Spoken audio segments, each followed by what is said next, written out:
All right, here we go.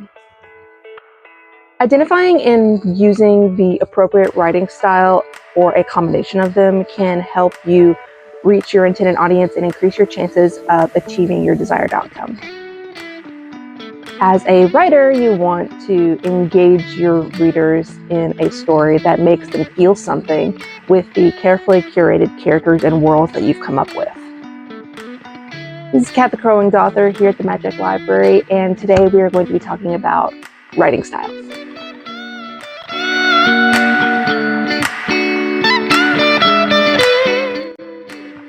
Okay, so before we get into the video and everything, I'm writing a plan for a writing workshop here in my hometown. There are a lot of ways to get a story across, but a good story is nothing without cohesive words that create an image in your head. I'll be posting about it on all my socials later in the week, and if you're in my hometown, if you know, you know, feel free to reach out for more information.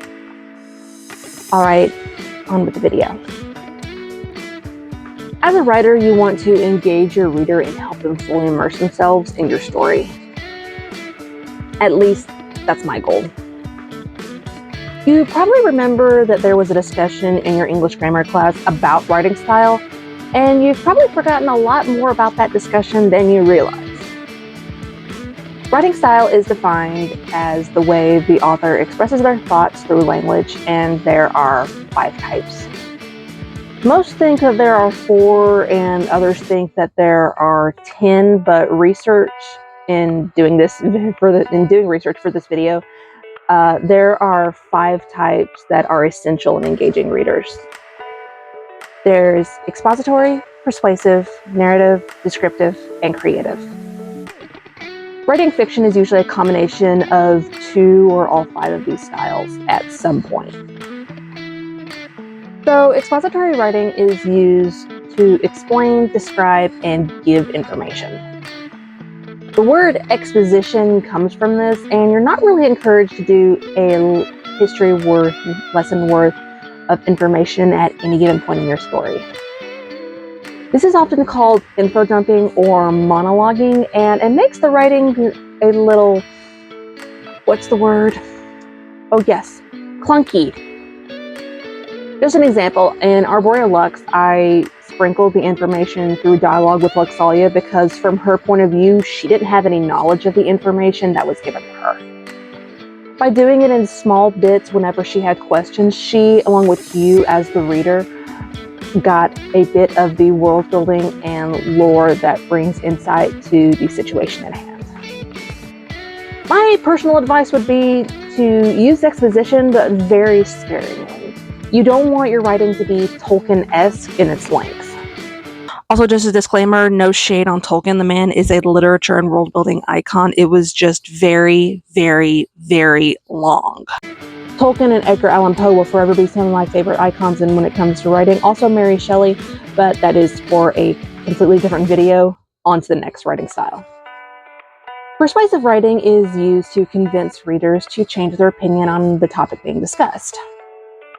You probably remember at some point in time that there's the meme of a guy sitting at a table and then there is a sign that says, "Change my mind about blank." Yeah, this is a modern meme of an example of this type of writing style. Persuasive writing is typically used in nonfiction writing, such as debates and research papers, but the use of it in fiction is still pretty important, even though it's somewhat minuscule. As a writer, you want to appeal to emotions, and depending on the genre, those emotions can be pretty thrilling. In the case of thriller writing, it can be used to create suspense and tension while also driving the plot. You can create compelling openers for your novel by using rhetorical devices to strengthen your argument. This will get the readers hooked on the story from the start. In all actuality, I don't think you'll actually be using it much in your fiction writing, but understanding the style can still help you develop your own personal style.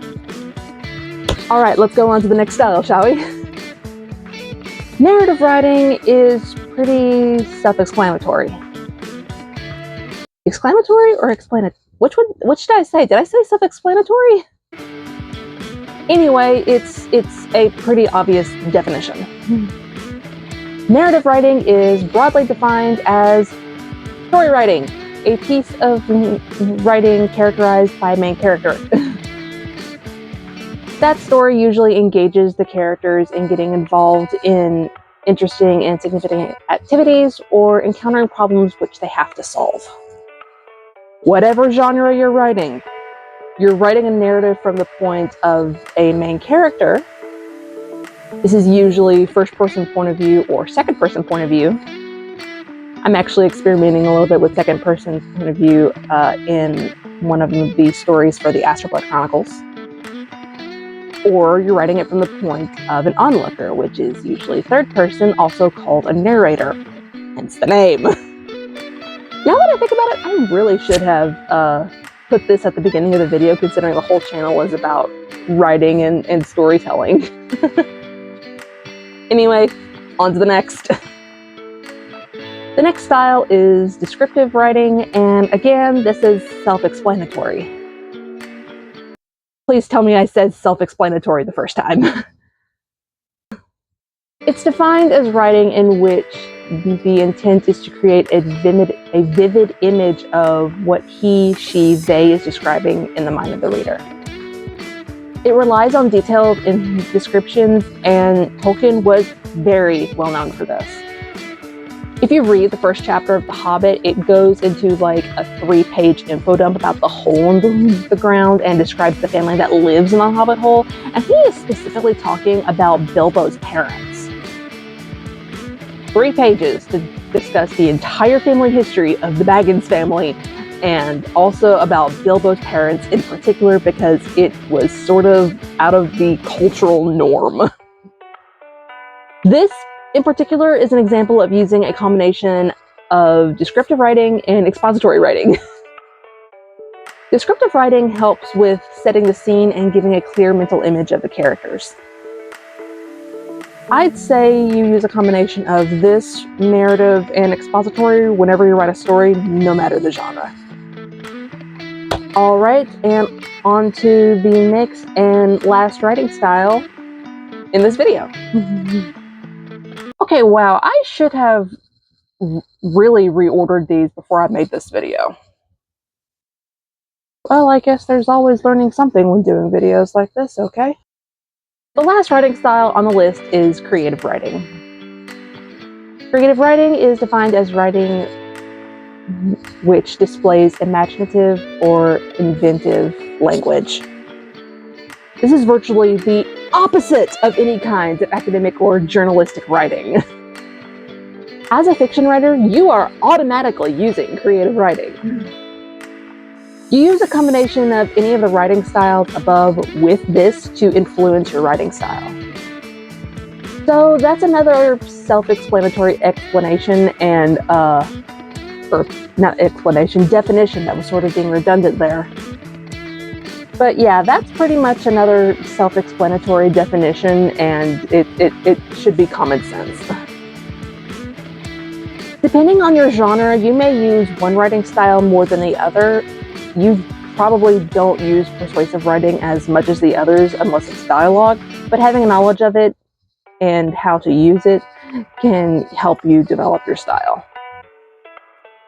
So, why did I bring up writing styles and go in depth about their definitions in how they're used in writing in this video? It's because, as a writer, you use a combination of all different writing styles, some more than others, and your personal writing style reflects how you tell a story. It's a culmination of all the styles you talked about in your English grammar class.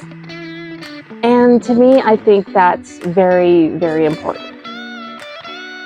Because the more you write and the more you tell the story you want to tell, you do it your own personal way. You march to the beat of your own drum, and that's basically what your own personal writing style is. You can only get to that point by practicing other types of writing, other styles of writing, and using that to influence your writing style and how you tell your story. That's pretty much all I have for this video. I did a lot of things differently this year for this one. New year, new video editing. And I also wrote a script. I wrote a script for this.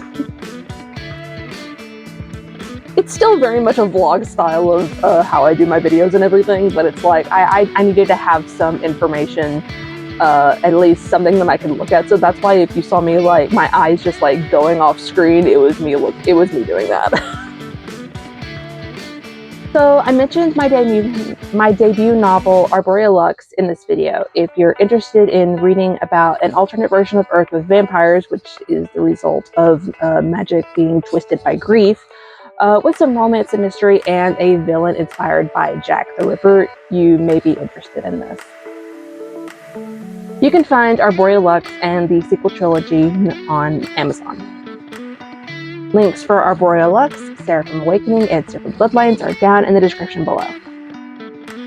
The final book of the Seraphim trilogy, Seraphim Awakening, is going to drop on June 20th of this year. And then after that, I go back to do a companion novel for Arboriah Lux, and I also go back to the very beginning of how all this started. I go back to the prequel. I am very much like Cassandra Clare in how I do my writing. If you are in my hometown and you're interested in the writing workshop that I discussed in the beginning of the video, I'll be posting more about it on my socials with more details, and hopefully I'll be able to get it up off the ground. All my socials are also in the description below. Also, if you are a writer and in need of an editor, I also have rates and editing packages also on my socials. I'm trying to very much get my business up off the ground. And I love doing editing and proofreading, especially with my own stories and everything. So I offer those rates and packages to anyone who needs an editor or a proofreader. You can find more information about that in the socials below. I do not have a website yet, but I swear I am getting to it. Thank you so much for watching this video. This is Kat the Current Author here at the Magic Library, and I will see you in the next video. Bye, guys.